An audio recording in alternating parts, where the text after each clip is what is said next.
Hey everyone, so I ended up making a pretty big mistake in the last video, and I wanted to talk about it sooner rather than later. I was debating on putting this out on the channel tomorrow instead of tonight, but I feel like there's a lot of newer players watching my videos, and the last thing I ever want to do is misinform people or give people the wrong information, and that turns out to be the case in the last video.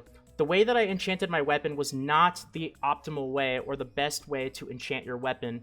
I wanted to talk about that today and in this video and clarify a few things. So if you guys did see the video posted on the channel earlier today where I spent over 40 million mesos enchanting my weapon, lots of onyx, lots of chaos onyx, it was a pretty crazy video.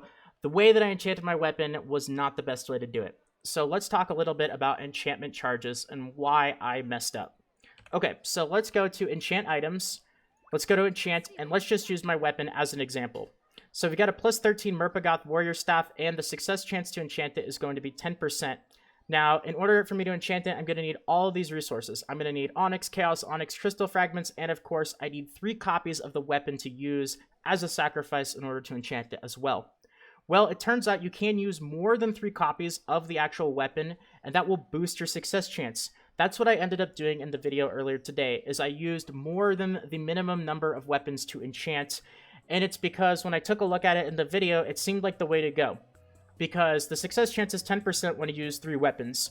Well, you can actually use a total of up to 8 weapons, but using 5 extra weapons is going to triple the success chance of enchanting your weapon. So when you think about it, right, if it triples the success chance, as long as it's using less than triple the number of weapons, it should be the way to go, right? 8 less than 9 makes sense, has to be the right way to do it. Well, the one thing that I overlooked is the enchantment charges that you get from failing.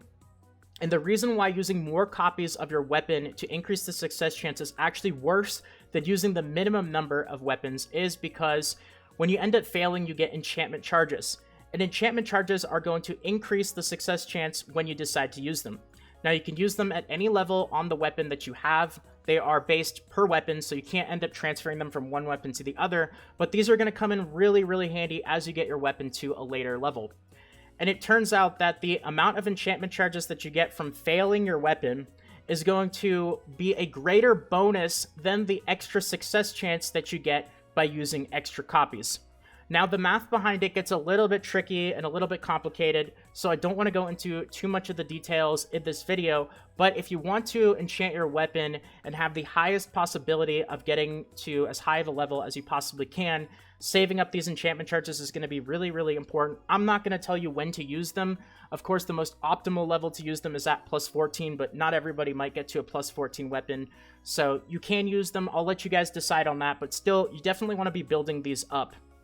Now, the one downside to using the minimum number of weapons to enchant with a lower success chance compared to the method that I used in the video is because instead of having a 30% success chance in order to enchant my weapon now, I'm only going to have a 10% success chance. I am technically going to fail a lot more. So failing a lot more means that you're going to build up more enchantment charges, but it also means that you're going to use more materials. So this is going to be a more costly method. I did technically end up saving some mesos and some materials in the video that I made earlier today, enchanting my weapon, but when I saved mesos and resources like onyx and chaos onyx, it came at the price of me losing these valuable enchantment charges and having the possibility of getting my weapon to an even higher level. And the reason why, generally speaking, you want to go with increasing the success chance of your weapon rather than saving mesos or materials is because the amount of Merpagoth weapons that you get from hard mode dungeons, fire dragon, whatever weapon that you have, these are limited resources. You can only end up getting a certain amount of them per week. You can only do a certain number of dungeon runs. When it comes to onyx or chaos onyx or crystal fragments, these you can buy with mesos, or you can get them from daily quests, or you can play alt characters to get them. You can farm these and spend as much time. There's really no limit to how much you can end up farming these materials and farming mesos, but there is a limit to the amount that you can farm these Merpagoth Warrior Staff, so you definitely want to put them to as good use as you possibly can, and that turns out to be the case. You don't want to use more than you have to. You want to just use the minimum and build up these enchantment charges. So I wanted to clarify that a little bit. If you guys ever have any questions about this kind of stuff, please feel free to let me know in the comments section or on YouTube or on Twitter.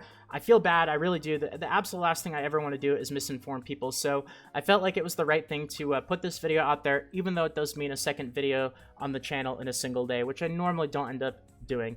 But hopefully this clarified things a little bit. Thank you guys, of course, for understanding. I will try my best in the future to not make silly mistakes like that, but I was very nervous, I'm not going to lie. So thank you guys so much for watching. Hopefully you guys enjoyed and learned a little bit from this. If you guys enjoyed this and appreciate the update, consider leaving a like or a comment or just anything. Thank you so much, guys, and until next time, this is Salt of the Salty Guild, signing out.